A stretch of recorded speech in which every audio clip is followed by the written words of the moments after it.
Par le passé, quand il y avait coup d'État, on fait des sanctions.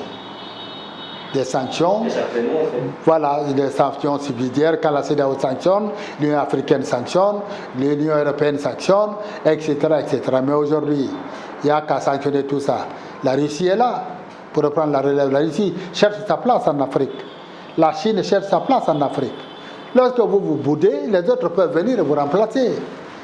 Il faut réfléchir les choses de façon intelligente. Le Niger est un pays stratégique très important. Ce n'est plus le pays pauvre d'antan, c'est l'un des pays plus pauvres d'Afrique d'antan. Mais le Niger vient de découvrir du pétrole. À la fin de cette année, en décembre, la Chine va augmenter 2 fois la quantité de production de pétrole. Il y a un oléoduc qui est en train de se construire entre le Bénin et le Niger pour faire transiter le pétrole et l'exporter. Ça, c'est une manne extraordinaire. C'est égal au Sénégal aujourd'hui, qui a découvert du gaz et du pétrole, qui aura 30 milliards de dollars, 30 milliards de dollars pendant les 30 prochaines années. Une manne extraordinaire. Le Niger a du gaz aujourd'hui. Le Niger a de l'uranium qui est exploité depuis plus d'une cinquantaine d'années par la France.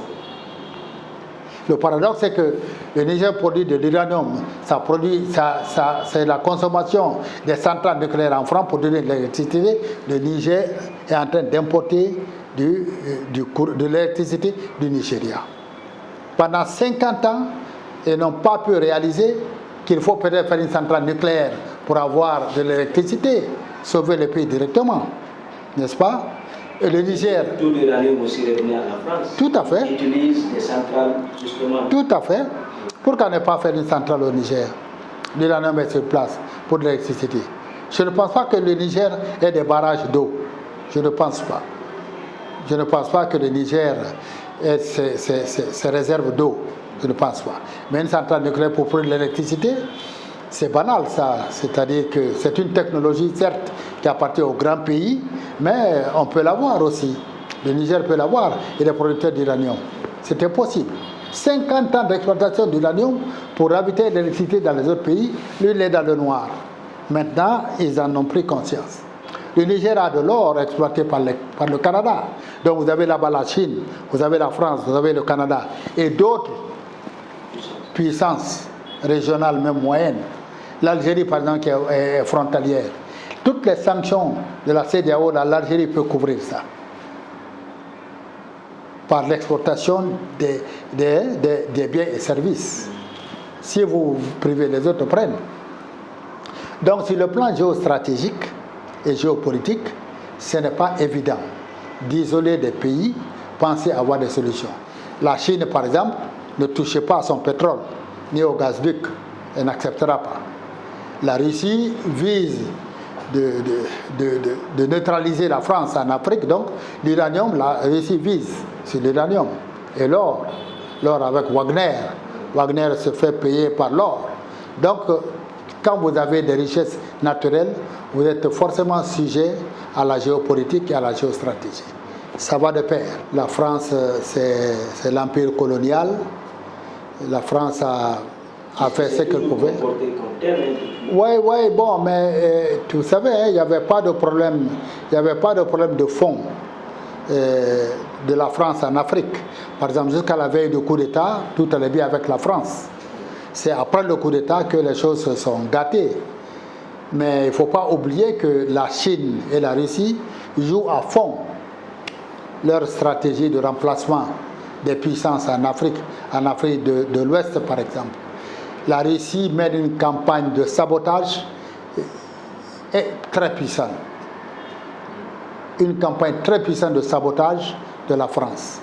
Elle a presque réussi en disant des réseaux sociaux, des informations. C'est des milliers d'informations. La Russie inonde ces pays d'informations.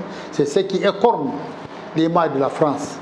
Sinon, concrètement, dans tous ces pays-là, la France est le premier partenaire de tous ces pays, partenaire économique de tous ces pays. Hein. C'est le premier partenaire de la Côte d'Ivoire, premier partenaire du Sénégal, premier partenaire de la Guinée même. C'est la France, c'est l'Union européenne, je veux dire. La France, l'Union européenne. D'accord? Les autres ne font que chercher à les remplacer en Afrique. Mais c'est aussi une réalité. Oui, parce que même au sein de la population, on se rend compte. Exactement. C'est au niveau de la population que ça se joue. C'est-à-dire, c'est dans la rue que vous voyez les drapeaux russes, etc. Et ça prend de l'emploi, etc. Mais il faut avouer aussi que les pays occidentaux, notamment la France, il y a une paresse intellectuelle des géostratèges et des géopoliticiens en France. C'est-à-dire qu'ils n'ont plus ces ressources intellectuelles capables de réfléchir les changements de situation pour les anticiper. Et c'est fondamental pour un pays. Le président Macron, pour moi, est l'un des meilleurs présidents qui utilise la géopolitique vraiment de façon rationnelle. Et il connaît très bien la chose géopolitique et il l'utilise. Vous l'avez vu par exemple aller vers le Pacifique, parce que le monde atlantique est fini. L'Atlantique a tout donné. De l'esclavage à nos jours, l'Atlantique a tout donné. L'exploitation des richesses, tout. Aujourd'hui, les équilibres se trouvent dans le Pacifique. Donc c'est l'Asie, c'est la Chine, c'est l'Inde, c'est le Pakistan. C'est tous ces pays par là-bas. C'est le Pacifique. Et la France a une façade, a une partie du territoire pacifique aussi. La Nouvelle-Calédonie et consorts, c'est le Pacifique. Encore donc, Macron se presse, il vient de faire d'ailleurs une visite là-bas, il se presse d'aller s'enraciner. Et là, une flotte maritime, ça va, qui peut faire le poids, ne peut pas contrer les grandes puissances, mais qui fait le poids. Il a son mot, la France a son mot à dire. C'est en Afrique que la France est en train de perdre. Mais ça, c'est beaucoup plus la propagande dans la rue. Ce n'est pas au niveau des états-majors. Jusqu'à la veille du coup d'État au Niger, la France était tranquille, elle était au top. Depuis le coup d'État, c'est fini. Évidemment, les Russes et les Chinois tolèrent des coups d'État, la France ne peut pas tolérer un coup d'État. C'est le pays des droits de l'homme quand même. Donc elle doit absolument dire non, mais en disant non, elle se met en situation difficile. C'est une question morale et une question de réalité. Dans la réalité, la France est encore présente dans les relations économiques, dans les relations, je dirais, diplomatiques. Oui, la France est là, mais c'est sur le plan militaire, sur le plan de la population, donc de ressentiment du peuple, que la France est en train de perdre un peu de poids. Mais la réalité, la France est encore présente en Afrique. Ça, il ne faut pas se leurrer.